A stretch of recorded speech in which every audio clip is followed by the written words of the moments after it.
Buenas, bienvenido a esta charla de curso básico de cardiopatías congénitas. Mi nombre es Mateo Ríos y en esta oportunidad lo que vamos a pasar a ver es fisiopatología de las cardiopatías congénitas.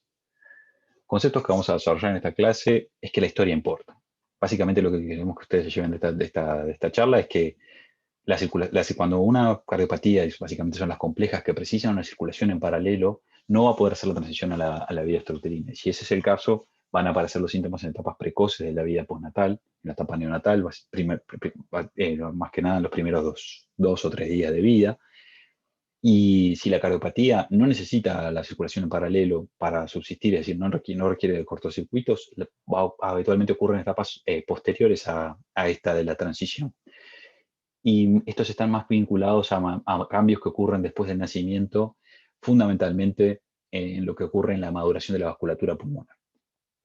Y bueno, y no olvidar también que las cardiopatías, más allá de que pueden ser complejas, algunas presentan evolutividad, como puede ocurrir, por ejemplo, en la tetralogía de Fallot, y las manifestaciones en la etapa neonatal no van a ser iguales que ocurren después, tal vez, en las etapas más avanzadas del crecimiento y del desarrollo, porque ocurre esto mismo que estábamos diciendo, la evolución de la cardiopatía, y eso es lo que va a incidir en las manifestaciones clínicas. Básicamente lo que vamos a hacer hincapié es que el adulto no es igual que el pediátrico. ¿Por qué? Porque el pediátrico, la característica de la edad pediátrica es que el cambio es la única constante, es decir, no hay cosas que se mantengan en el tiempo, sino que el niño constantemente está en cambio, y esa es la dicotomía de esa frase, pero que queremos que quede ese concepto: el niño está en constante cambio desde sus primeros días de vida hasta en la etapa de adolescencia. Pero si nos enfocamos básicamente en los primeros 2 años de vida, ocurren cambios significativos y crecimiento y desarrollo del niño, que esto va a estar muy de la mano en lo que va a incidir después en las distintas manifestaciones clínicas, y es ahí donde queremos hacer hincapié. Hay algunos cambios que son muy bruscos, como es el cambio de la circulación de paralelo a la circulación en serie, que es la vida sin los cortocircuitos o la vida sin shunts. Y después del nacimiento, después de la transición a la vida extrauterina, el crecimiento es la principal demanda metabólica del organismo. Y el corazón, que está muy asociado al crecimiento, en estrecha relación al gasto cardíaco,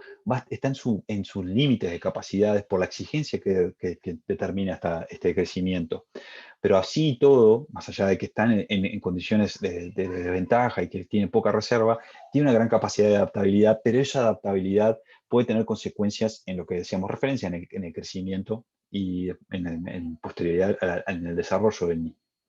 Si repasamos un poco lo de las clases anteriores y a forma bastante somera, en la vida intrauterina, y nos enfocamos más que nada en lo que son los ventrículos, el ventrículo derecho y el ventrículo izquierdo están en una circulación en paralelo, por tanto se puede hablar de gasto cardíaco combinado. En este contexto, el 66% del gasto cardíaco combinado lo maneja el ventrículo derecho, que es básicamente la sangre pobre en oxígeno que se va a eyectar y va a pasar a través de ductos arteriosos hacia la aorta descendente, y esto fundamentalmente se dirige hacia la placenta a reoxigenarse y a eliminar los metabolitos y tomar los nutrientes de la placenta. En cambio, el ventrículo izquierdo recibe la sangre más rica en oxígeno, con mayor tenor de oxígeno posible, y esta solo representa el 34% del gasto cardíaco combinado, es eyectada hacia el hemicuerpo superior, fundamentalmente hacia el corazón, hacia las arterias coronarias y hacia el sistema nervioso central, que se ubica en el hemicuerpo superior. Y solamente un 10% atraviesa el istmo aórtico. Este shunt, como ya decíamos, del istmo aórtico no es relevante en la vida intrauterina o no es esencial en la vida intrauterina, pero sí pasa a jugar un rol fundamental en la vida extrauterina y en la circulación en serie. En la transición que ocurre, se pierde la placenta. Al perderse la placenta, disminuye el retorno venoso, y la misma pérdida de la placenta determina un aumento de la resistencia vascular sistémica. A su vez, la expansión pulmonar determina una caída en las resistencias pulmonares, y por tanto, si vemos, ocurre una disminución de la poscarga en el ventrículo derecho y un aumento de la poscarga en el ventrículo izquierdo. Por esto que decíamos, la expansión pulmonar disminuye la poscarga del ventrículo derecho y la pérdida de la placenta aumenta la resistencia vascular sistémica, lo que determina un aumento de la poscarga del ventrículo izquierdo. A su vez también, como vieron en la misma imagen, ocurre primero un cierre funcional y después un cierre anatómico del foramen oval y del ductus arterioso, que forman parte de la transición a la vida extrauterina. Y básicamente lo que ocurre es esto: el pasaje de esta circulación a esta circulación. Y fíjense en esta imagen, que es mucho más gráfica, cómo en la vida intrauterina ocurre una mezcla, y la circulación tal vez no es lo más eficiente del punto de vista de la oxigenación y de la determinación del gasto cardíaco en un ventrículo y otro por separado, que esto sí ocurre en la vida postnatal, en donde no existe mezcla de la sangre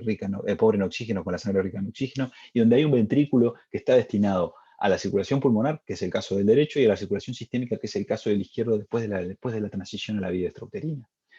Una vez que nace el niño, fíjense cómo este parate aquí lo que determina es que previo al nacimiento se habla de gasto cardíaco biventricular, pero después del nacimiento del gasto ventricular izquierdo, cómo debe hacerse cargo del crecimiento, que más allá que es un crecimiento que viene de desaceleración de la vida intrauterina, cómo este determina un gasto cardíaco que es muy significativo y que determina una exigencia, sobre todo en los primeros 6 meses de vida, en donde existe hasta un 200% de aumento en el gasto cardíaco, en el trabajo que debe hacer el ventrículo izquierdo,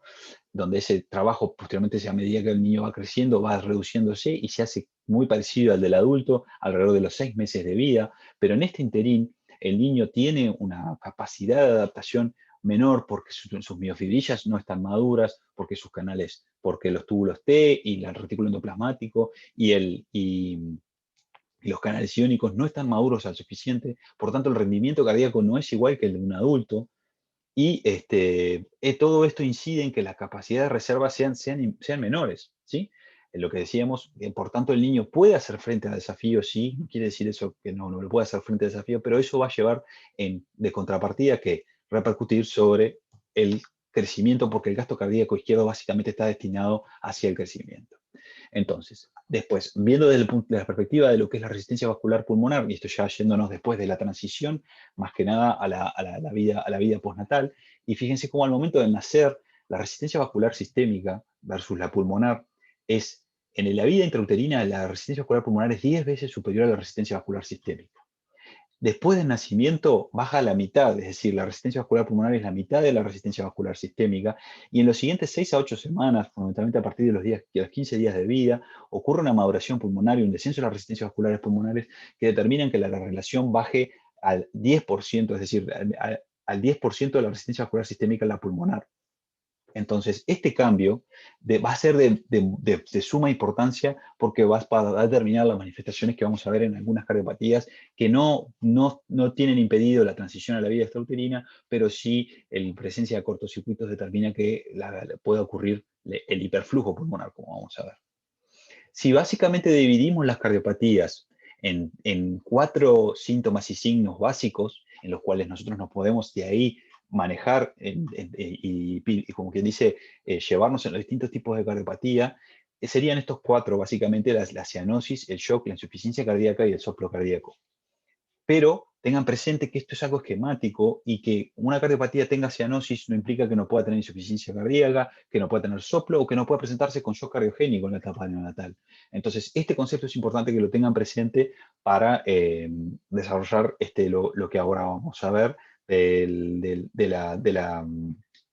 las distintas cardiopatías según el tipo de funcionamiento que tienen. El primer signo que vamos a ver es la cianosis, y como es cardiopatía lo que estamos viendo, básicamente es lo que en las cardiopatías lo que ocurre es una mezcla, un shunt intracardíaco o dentro de las cavidades cardíacas o los vasos, de mezcla de sangre pobre en oxígeno con sangre rica en oxígeno. Los distintos tipos de cianosis que ustedes ya los deben de conocer, está la periférica y la central, y nosotros nos vamos a basar más que nada en la central, y la central tiene 2 tipos, lo que se denomina shunt intrapulmonar, es decir, por algún problema pulmonar que no permite oxigenar bien la sangre, o el shunt intracardíaco, que es el que nosotros vamos a hacer hincapié, que es la mezcla de sangre rica en oxígeno y pobre en oxígeno a nivel de las cavidades cardíacas. La cianosis, y esto es importante que lo tengan presente, cianosis no implica a que existe un flujo pulmonar disminuido. Esto no es así. Si bien es cierto para algunas cardiopatías, otras cardiopatías pueden tener flujo pulmonar normal o flujo pulmonar aumentado. Y básicamente lo que determina en la cianosis es la mezcla de sangre, lo que decíamos, la cantidad de sangre oxigenada que se mezcla con sangre no oxigenada.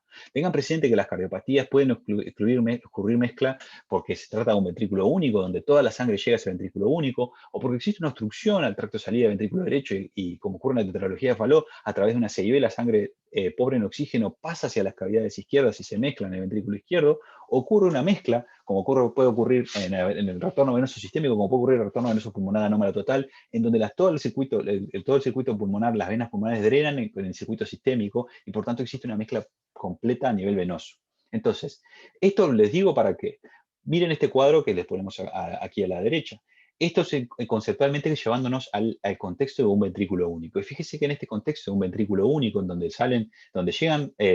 los dos retornos venosos sistémicos y salen las 2 arterias, la pulmonar y la aorta, de este ventrículo único, cómo esta mezcla de sangre va a depender de cuánta sangre puede ir al pulmón y cuánta sangre puede ir al circuito sistémico. Entonces, en este contexto, en un ventrículo único, en donde ya ocurrió el descenso de las resistencias pulmonares y existe una estenosis a la salida pulmonar, fíjense que en este contexto hay una restricción al flujo pulmonar. No, entonces, esta restricción al flujo pulmonar lo que va a determinar es que la relación de flujo pulmonar, que es QP versus flujo sistémico, va a ser 0,5 a 1, es decir, 0,5. En este contexto, la cantidad de sangre sistémica que se mezcla con el retorno venoso la sangre de retorno venoso pulmonar a nivel del ventrículo va a determinar que la saturación de las arterias, de la aorta fundamentalmente y de sus ramas, van a tener una saturación del 80%. Ahora, ¿qué ocurre si esta estenosis es leve? ¿Sí? O es moderada.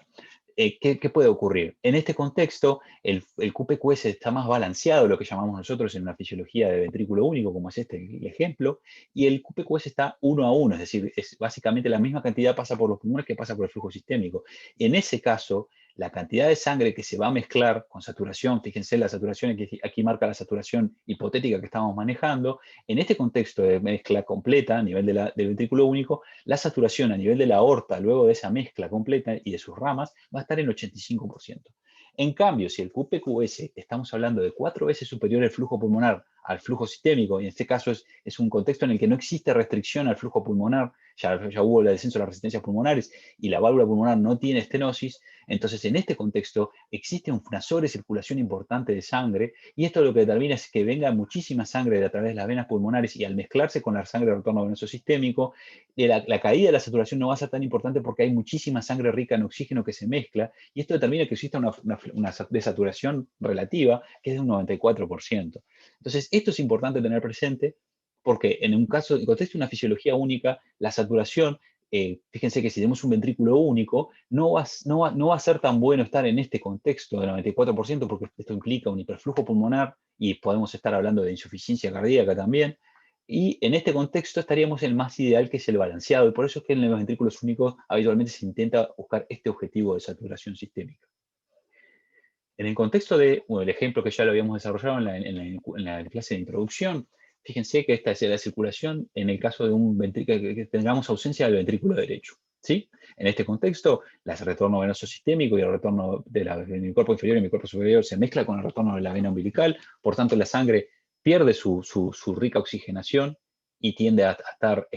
mezclada toda la sangre. Esta sangre mezclada se dirige de la aurícula derecha a través de foramen oval hacia la aurícula izquierda y de la aurícula izquierda hacia el ventrículo izquierdo eyecta la sangre, la envía hacia el cuerpo superior a través del istmo aórtico, que toma mucho más relevancia que lo que sería una cardiopatía, pero sería en el contexto de si no tuviéramos cardiopatía, y cómo este istmo después se divide hacia la placenta y el hemicuerpo inferior, y a través de un flujo reverso en el ductus arterioso va hacia el circuito pulmonar, y envía a las venas pulmonares, que con el flujo pulmonar que es relativamente bajo, por tanto no lo marcamos para esta mezcla, pero va hacia las cavidades izquierdas para mezclarse con esa sangre que venía del lado derecho. Al nacer se puede ir la placenta y por tanto se puede ir el flujo hacia la placenta y el retorno venoso de esta, pero no podemos perder el ductus arterioso y no podemos perder la mezcla del foramen oval, por tanto la transición no es viable a no ser que se mantengan estas estructuras en forma adecuada, ya sea artificialmente o naturalmente, dependiendo de la cardiopatía. Entonces, este mismo niño, sin la placenta, tenemos que el flujo de mi cuerpo inferior y mi cuerpo superior llegan a la aurícula derecha, pasan a través del foramen oval, se mezcla con la sangre proveniente de las venas pulmonares y por tanto hay una caída, esta mezcla de sangre rica en oxígeno con esta sangre pobre en oxígeno, termina una caída de la saturación, esta sangre con menor saturación sale de la aorta, se dirige hacia el cuerpo superior y a través del istmo aórtico hacia la aorta descendente, y gracias a la permeabilidad, tanto artificial como puede ser natural, dependiendo de la cardiopatía, del ductus arterioso, llega el flujo hacia el pulmón. Pero es fundamental tener un buen ductus arterioso y un buen foramen oval y a su vez un adecuado istmo aórtico, porque en este contexto esta cardiopatía puede ser viable en la vida extrauterina. Esto es extraído del Nelson, y el Nelson básicamente divide las cardiopatías en cianóticas y acianóticas. Tengan en cuenta que esto es básicamente lo que queríamos remarcar. El flujo pulmonar puede ser normal o bajo, o el flujo pulmonar puede estar aumentado, y esto depende del tipo de cardiopatía. Pero que sea cianótica no implica que el flujo pulmonar esté bajo, ¿sí? Aquí tenemos los ejemplos de distintas cardiopatías que, si quieren hacer pausa en el video y prestar atención a esto y les sirve, adelante. Pero nada más que esto para marcarles que existen con flujo pulmonar normal, bajo o flujo pulmonar aumentado.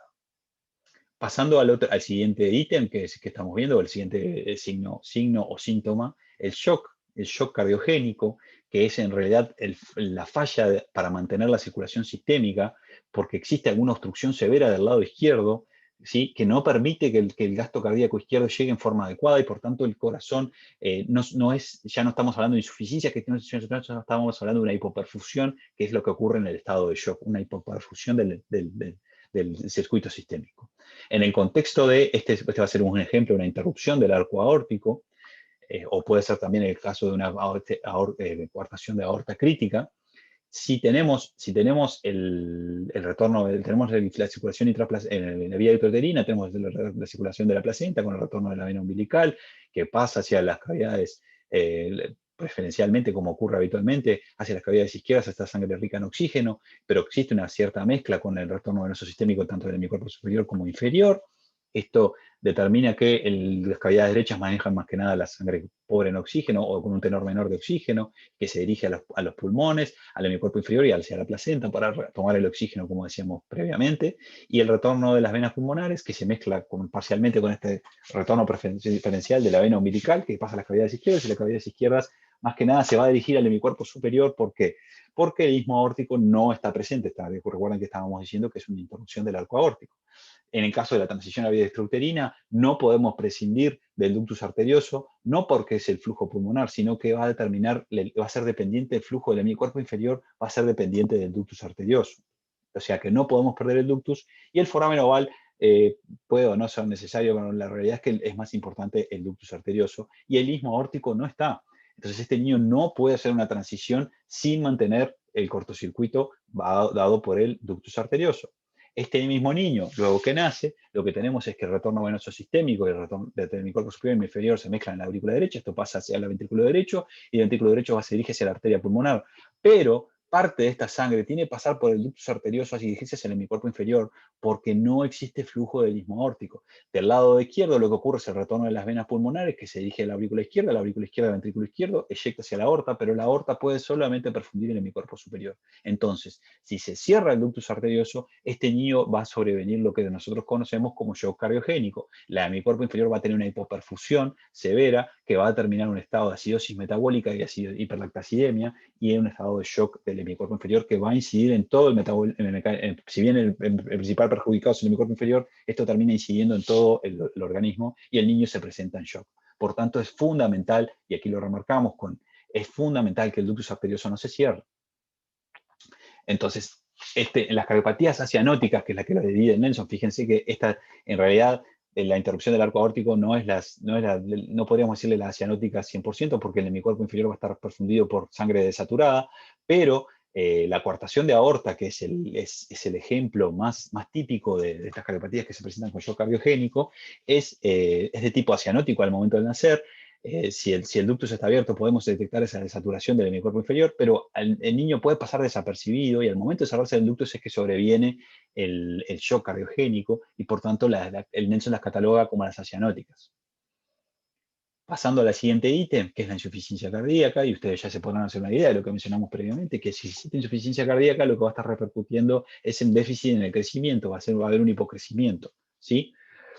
Y dentro de las acianóticas, de vuelta, como los divide Nelson, tenemos las que tienen flujo pulmonar aumentado, que son estas cardiopatías que tienen sobrecirculación pulmonar. Y básicamente las que repercuten en los primeros 2 años de vida son la CIB y el ductus arterioso, que después lo vamos a ver en un ítem cuando vemos puntualmente estas cardiopatías. Pero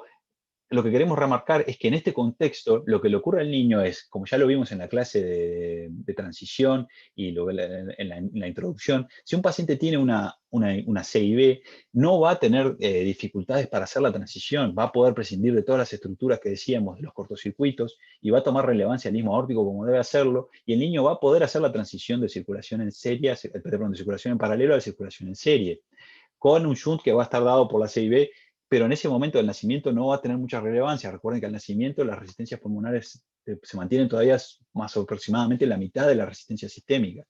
Entonces el niño va a hacer transición sin ningún problema y sin ningún otro síntoma. ¿Qué va a ocurrir después? Y esto es lo que quiere el diagrama demostrarles, es lo siguiente. Esto es todo basado en la circulación pulmonar. Fíjense cómo estaría la anatomía de las arteriolas al momento de nacer. Existe una capa media que está aumentada, pero luego rápidamente ocurre una maduración y un descenso en las resistencias vasculares pulmonares, que es lo que ven aquí, que está asociado a esto, porque se vasodilatan las arteriolas y se pierde esa capa muscular. Entonces, esta caída en las resistencias vasculares pulmonares lo que determina es la caída en la resistencia vascular, en la presión pulmonar, que acuérdense que al principio era la mitad de la sistémica, y paulatinamente esto va descendiendo hasta llegar al 10% de la sistémica, pero no ocurre un cambio significativo en el flujo pulmonar. Ahora, ¿qué ocurre con las cardiopatías? Que ocurre esta misma maduración pulmonar, con la misma caída en las resistencias vasculares pulmonares, pero en el contexto de una CIB o ductus, con un tamaño significativo. ¿Qué es lo que ocurre? En el momento que empiezan a descender las resistencias pulmonares, empieza a aumentar el flujo pulmonar. Y este incremento en el flujo pulmonar lo que determina es que ocurra una hipertensión pulmonar, pero por hiperflujo pulmonar. Esta hipertensión pulmonar lo que básicamente nos está denotando es que existe un hiperflujo pulmonar marcado, y este hiperflujo pulmonar es donde tenemos el problema porque determina daño pulmonar y a su vez insuficiencia cardíaca porque no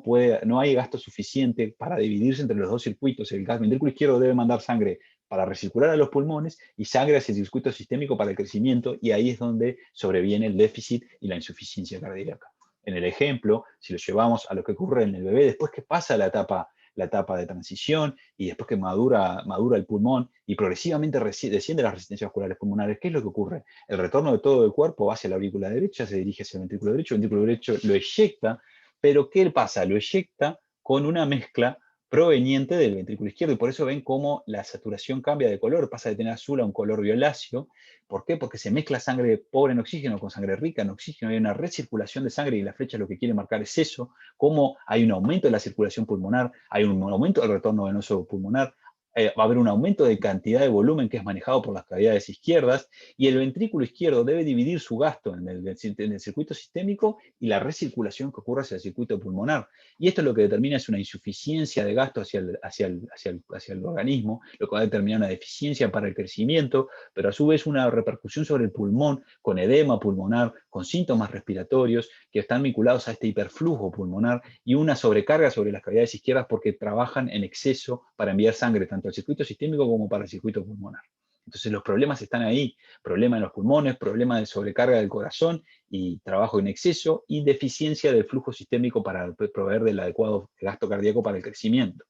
A su vez, si tenemos en cuenta lo que es la maduración pulmonar, que esto lo habíamos visto también en la clase de lo que es la adaptación y la maduración en la vía extrauterina, el niño pasa del neonato con una relación capilar alveolar que va progresivamente disminuyendo, es decir, van aumentando la cantidad de alvéolos respecto a los capilares, lo cual no quiere decir que los capilares aumenten, porque también aumentan, pero hay un aumento significativo de alvéolos, y a su vez la capa media, como habíamos visto, de las arteriolas, se va afinando, y este afinamiento lo que determina es una caída de la resistencia pulmonar, pero a su vez un aumento de los alvéolos y de los capilares incrementa la capacidad del circuito pulmonar. Si tenemos una cardiopatía con hiperflujo, lo que va a ocurrir es que va a haber se detiene esta maduración pulmonar, no puede progresar, se mantiene, si ven, el ratio muy similar a lo que ocurre en la etapa neonatal, pero lo que va a ocurrir también es este desarrollo, no es que se persiste lo neonatal, sino que acuérdense que existe un cambio transicional en la etapa postnatal, que es la maduración del pulmón. Ese descenso ocurre en la CIB, pero como se mantiene un hiperflujo, empieza a desarrollarse una enfermedad arteriolar que determina que ocurra nuevamente el desarrollo de una capa media con vasoconstricción, y lo que determina esto es un incremento de la resistencia vascular pulmonar. Entonces, ¿por qué les vengo a traer esto como referencia? Porque en realidad en estas cardiopatías que tienen hiperflujo, que repercute sobre la nutrición del niño y sobre todo sobre el crecimiento del niño, una desnutrición del niño, el cierre de la CIB lo que va a determinar es, si nosotros cerramos la CIB o el ductus, lo que va a ocurrir es un corazón más saludable, donde ocurre el descenso del hiperflujo pulmonar, donde no hay un daño de la vasculatura pulmonar y descenso de la presión pulmonar. Entonces el pronóstico a largo plazo de este niño va a ser bueno. Ahora, ¿qué ocurre si se mantiene este hiperflujo pulmonar? Bueno, fíjense, el niño que había hecho su transición inicial y con el afinamiento de la capa media, después desarrolla esta enfermedad de las arteriolas, que lo que determina es cómo persiste el hiperflujo pulmonar. El hiperflujo pulmonar lo que va a determinar es el cambio de estas arteriolas, y progresivamente va a empezar a aumentar la resistencia vascular pulmonar, lo que va a incidir en reducción del hiperflujo, y sin la sintomatología del niño va a mejorar, pero va a persistir una hipertensión pulmonar que va a ser una transición de una hipertensión pulmonar por hiperflujo pulmonar a una hipertensión arterial pulmonar, porque hay una modificación de las arteriolas. Y aquí está el problema. Esto es muy grave porque el pronóstico es bastante sombrío. si tenemos en este contexto, que es lo que ocurre al niño, que en ese contexto que se mantiene la CIB y se mantiene el daño pulmonar, el flujo, el retorno venoso pulmonar, sistémico se dirige hacia la aurícula derecha, la aurícula derecha al ventrículo derecho la eyecta hacia el circuito pulmonar, el circuito pulmonar vuelve hacia la aurícula izquierda por las venas pulmonares, y si tenemos el contexto de las cavidades izquierdas, el ventrículo izquierdo, que recibe el flujo de las venas pulmonares, va a eyectar sangre, pero ¿qué va a ocurrir? Como hay un aumento de las resistencias pulmonares, y esto puede llegar a superar las resistencias vasculares sistémicas en el contexto de una hipertensión arterial pulmonar, va a ocurrir lo que se denomina síndrome de Eisenmenger, en donde el shunt de la CIB, que en principio era de izquierda a derecha, se vuelve de derecha a izquierda y empieza a ocurrir que una cardiopatía que no era cianótica se vuelve cianótica, es decir, una cardiopatía que era cianótica se vuelve cianótica, en lo que ustedes van a, si después vamos a ver, pero si pueden recurrir a los libros de lectura, van a ver que es el síndrome conocido como Eisenmenger, y esto es un muy mal pronóstico, y esta es una de las razones por la cual se intenta reparar estas cardiopatías en tiempo y forma. Y bueno, y como yendo como último ítem es el soplo cardíaco, que básicamente el soplo cardíaco ocurre porque hay una turbulencia en el pasaje de sangre. Puede ser entre el ventrículo izquierdo y el ventrículo derecho, entre el ventrículo derecho y la arteria pulmonar, entre el ventrículo izquierdo y la arteria y la aorta, cualquier estructura que pueda generar turbulencia. Y esto que yo les mencioné es básicamente en el contexto de cardiopatía, pero el soplo cardíaco puede ocurrir sin cardiopatía, como a veces ocurre en los soplos fisiológicos. Entonces, un soplo cardíaco aislado no es de gran relevancia, a no ser que, bueno, se presenten en etapas precoces de la vida, que habitualmente esos son los que llaman la atención. Pero el soplo cardíaco asociado con alguno de los otros síntomas, básicamente insuficiencia cardíaca, cianosis, bueno, o shock, que es algo ostensible, en este contexto uno debe tener suma alerta porque esto es un marcador de cardiopatía estructural, ¿sí? Entonces, en este contexto que mencionamos estos signos y síntomas, en el cual podemos tener como analizarlo en forma aislada, tenemos que tener cuenta de lo que decíamos previamente, que estos síntomas, o sea, se pueden combinar y pueden hacer combinaciones múltiples. Poder tener, por ejemplo, insuficiencia cardíaca y shock, o insuficiencia cardíaca y soplo, o tener cianosis y shock, o cianosis y soplo, o cianosis e insuficiencia cardíaca, y las combinaciones podemos sumarles las que querramos. Entonces, más o menos vamos a tratar de hacer algunas combinaciones para que ustedes entiendan que estos conceptos ustedes deben ser bastante maleables o lábiles para poder establecer, o sea, exactamente cuál es el patrón que está teniendo esta cardiopatía. Vamos a ver este ejemplo, por ejemplo. Una cardiopatía que tiene insuficiencia cardíaca y un soplo cardíaco. Característicamente puede ser la CIB. Entonces el niño se presenta con insuficiencia cardíaca y soplo, con déficit de crecimiento, porque la insuficiencia cardíaca lo que determina es básicamente el déficit de crecimiento, pero posteriormente este niño pierde la insuficiencia cardíaca y pierde el soplo, o el soplo es de menor entidad, y desarrolla cianosis. Y en ese contexto lo que podemos estar frente es a el desarrollo de un síndrome de Eisenmenger.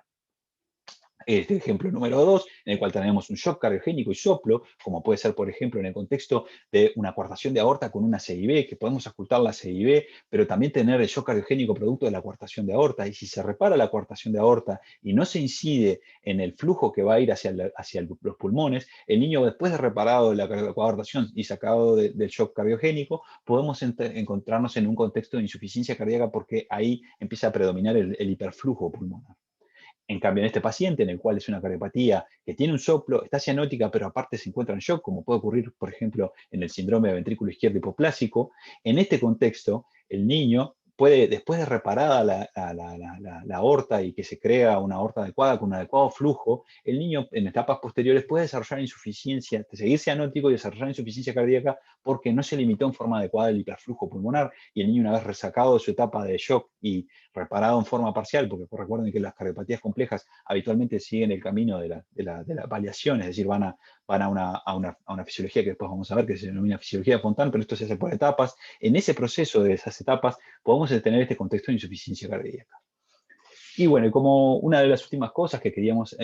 mencionarles, y que va a ser parte de lo que vamos a desarrollar en las charlas posteriores, es que estas son las cardiopatías aisladas, y bueno, y posteriormente las cardiopatías un poco más complejas, como la tetralogía de Fallot y la transfusión de grandes vasos, en frecuencia de cada una de las cardiopatías. Tenemos como cardiopatía más frecuente en la etapa pediátrica la CIB aislada, que se presenta en un 35 a 30% de los casos, seguido por la CIA, después el ductus arterioso, la coartación de aorta, viniendo la tetralogía de Fallot, en quinto lugar, la estenosis valvular pulmonar, estenosis aórtica y la transposición de grandes vasos. Si nos enfocamos en estas cardiopatías que mencionamos ahí, básicamente tenemos el 70% de las cardiopatías vistas. A su vez, nosotros vamos a ver específicamente estas cardiopatías en las charlas, pero a su vez vamos a hacer un pantallazo de lo que son las cardiopatías con fisiología de ventrículo único y vamos a ver un gran porcentaje de lo que son las cardiopatías en la etapa pediátrica.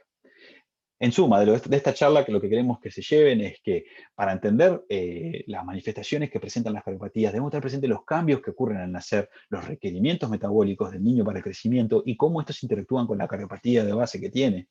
La combinación de síntomas puede ser variada y depende del tipo de cardiopatía. Las cardiopatías complejas son complejas y heterogéneas, pero las manifestaciones, si nosotros nos enfocamos en esos 4 ítems que nosotros mencionamos, se puede hacer relativamente sencillo y podemos hacer combinaciones de estos 4 ítems para ver más o menos dónde estamos parados. Pero nuevamente le reiteramos, como al inicio de la clase, que la historia es fundamental y lo que nos va a determinar las manifestaciones y el razonamiento que nosotros debemos hacer para después encarar los siguientes pasos a seguir en el tratamiento de estos pacientes. Muchas gracias y esperemos que les haya sido útil la charla.